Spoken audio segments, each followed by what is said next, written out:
Studio Nawada.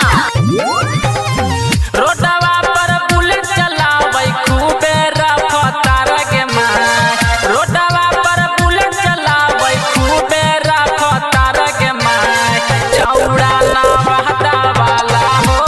रंगदार के माय, छौड़ा ई गया वाला हो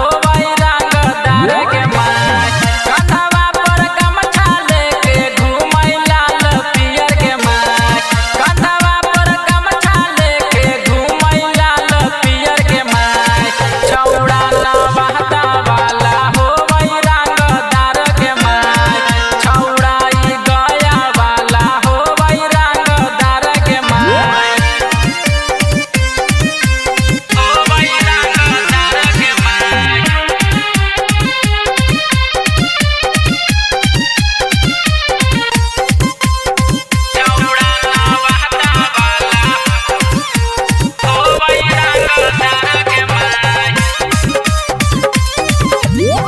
बाते बाते में करे लड़ैया सिको सर देखावे के माय, बाते बाते में करे लड़ैया सिको सर देखावे के माय, छौड़ा नवादा वाला हो रंगदार के माय, छौड़ा ई गया वाला हो रंगदार के माय, जानो से ज्यादा उ त कर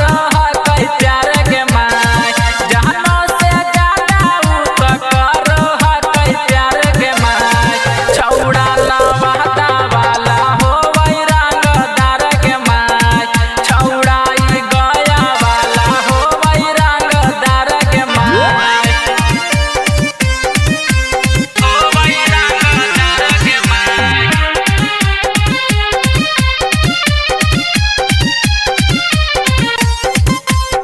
छौड़ा नवादा वाला हो रंगदार के माय,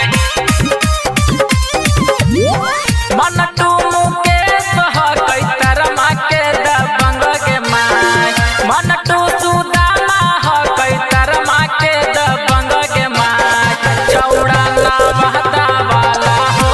रंगदार के माय, छौड़ा ई गया वाला हो